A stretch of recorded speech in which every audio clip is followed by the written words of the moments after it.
Hello, it's Elizabeth Busby here, Director of Programs for the Theology of the Body Institute. Today we're going to be talking about why breakups hurt so bad.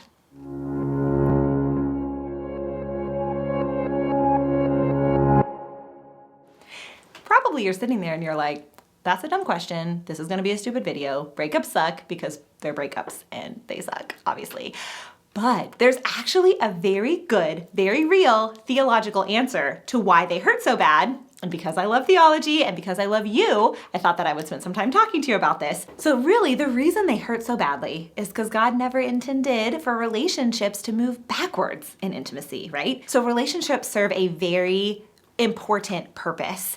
Marriage communicates to the world something very clear about God's love for all of us, right? We see in Ephesians when Paul he's talking about the love of man and woman, but he says, this is a great mystery. And I mean in reference to Christ and the church, right? Marriage communicates something about who God is, how he loves us, his faithful love for us, his fruitful love for us, his total love for us. And it's important that we are able to know those things about God. And so he made marriage a really important relationship so that we could learn those things about God in this very real experiential way.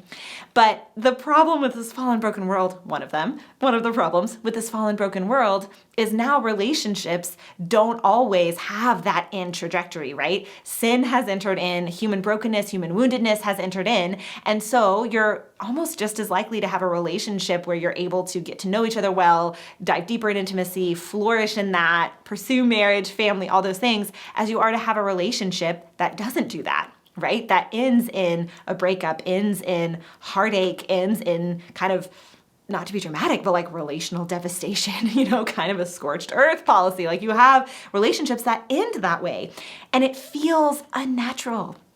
Because it is unnatural, because that was not God's original plan for relationships. It is a result of the fall and of sin and of how we now hurt each other sometimes in our brokenness. So I'm gonna get a little bit into TOB theology for you because I love it and maybe you love it, or you don't know about it and you're really interested in it, or you're just willing to listen to me. John Paul II talks about salvation history, and when he does that, he talks about original man, historical man, and eschatological man, right? And these are the words that he uses to describe the different states of humanity. So original man is in Eden before the fall. Historical man is all of us right now, post-fall, but not yet in heaven. And eschatological man is when we are living our eternal life.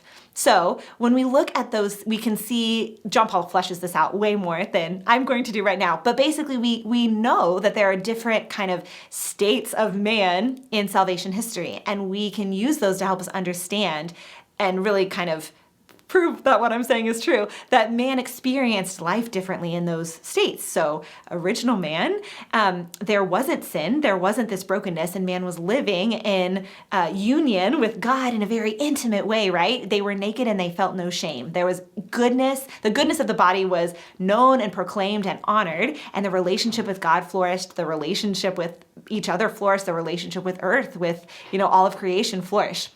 But then sin enters into the picture. And in historical man, now we have to wrestle with all of that. And even though there were only 2 people in Eden, I assure you that if there had been more people, it's reasonable to think that there would not have been breakups, because breakups exist because of our fallenness, our brokenness, the ways that we hurt each other, the ways that we tear each other down and don't lift each other up. So the reason why it hurts is because it's an unnatural state. And I want to validate you in that, right? Your heart is aching, saying this shouldn't be, and I will join you and say, you're right. It shouldn't be. This shouldn't be this way. So if you're going through a breakup, it doesn't mean that you did something wrong, right? I talk a lot about reframing breakups as successful discernments, meaning when you're discerning something, you're trying to figure out what is God's will, right? What is it? And an answer of this person isn't God's will for me is just as valid of an answer as this person is God's will for me, right? Both of them are valid. The yes and the no are both answers to your question. We just see breakups as failures a lot of times, and I don't think that's helpful. I don't think that's helpful for our discernments. I don't think that's helpful for you in the pain that you're feeling. So now that we've established that there's a good reason why they hurt, and there's a good theological reason why you're feeling what you're feeling, I just want to spend a couple minutes talking about some just some tips for you, some encouragement for you. So the first thing I want to say from an encouragement perspective is that it's really important to feel your feelings. Some of you came from families where your feelings were validated your whole childhood, you know how to do it. It would be hard not to do it. It would be hard not to cry when you're sad and feel angry when you're angry and eat a bunch of chocolates because you feel down, whatever, however you manifest that kind of processing. And some of you grew up in homes where that was not the case, where you were never taught how to feel your emotions. You were never taught that they were good. You were never taught what to do with them when you had them. If anything, you were taught to suppress them because they were dangerous or bad or messy or whatever, made you unlovable. So for those of you in that second category, I just want to encourage you to feel your feelings. Breakups are kind of good in the sense that it's hard to avoid your feelings. They're good for this kind of growth because the feelings are so strong and are so evident, and they rise to the surface of what you're experiencing. And so this can be an opportunity for you to practice this good skill, I guess, to feel your feelings and feel your emotions. I will tell you, from a clinical perspective, I'm a marriage and family therapist in case you didn't know.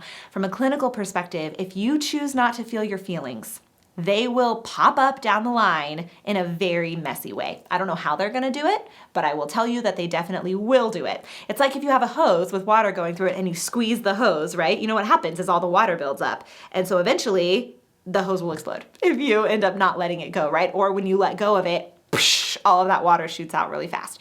So that's what happens if you're in a situation where you're basically like emotionally constipating yourself and you're not letting yourself feel all of your feelings. You get really backed up, it hurts, it gets uncomfortable, and then it's a big fat mess when you have to deal with it. Can we keep that in there? Sure.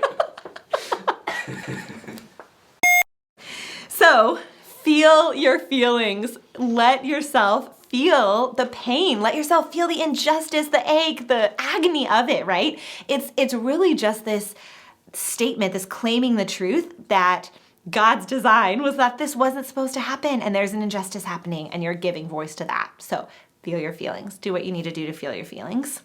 And then from there, I just want to encourage you to really let yourself process. So one of the best ways that I've found to process deep pain is through journaling. You may not be a journaler. You may be a dude sitting there like, I've never journaled in my entire life. I would like you to start, please. Just get a notebook. You can burn the pages later if you don't want them to exist in the future or whatever. But it's so important to write out all of the things that you're feeling because it's very difficult to process just in your brain. The way that the brains work, you jump from thing to thing to thing to thing to thing, and it's hard to focus. It's hard to kind of make reasonable judgments based on what you're experiencing, especially when there's a high level of emotion. So write it all out. Write out everything you're feeling. Just literally dump onto the page. And I think that that can really be a cathartic way to work through some of the things that you're feeling. I will make sure to record another video for you guys with some actual tips of what to do right after because I have lots of thoughts and feelings about breakups. I think they're really important in the trajectory of a person's discernment and they're not talked about often enough. So I will record another video for you guys. But for now, feel your feelings, journal about them, and let yourself process what you're going through. And the last thing I want to say is stay close to Christ. It is not a stretch to say that the cross is the world's biggest breakup, right? Jesus, the lover, wants to give himself to his beloved, and she wants absolutely nothing to do with it. Like she is completely rejected him and wants him as far away from her as possible. So Christ knows the pain that you're feeling in a very real way, and the cross is your focal point. If you feel disoriented, if you feel lost, if you're like, I don't know what I'm doing, I don't know what I'm feeling, I don't know where I'm going, go to the cross. Run to the cross. Plant a bouquet of flowers at the base of the cross and water it with your tears and let the Lord be with you in that space. So until next time, well, before I get there, go ahead and subscribe if this was helpful for you, or if it's helpful for someone you know, please share it. And until next time, let's pray for each other. I will be praying for you. Please pray for me.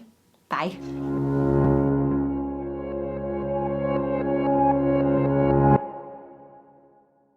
As I was saying it, I was like, Thomas is gonna want me to cut this. But I think it's a good analogy. Okay.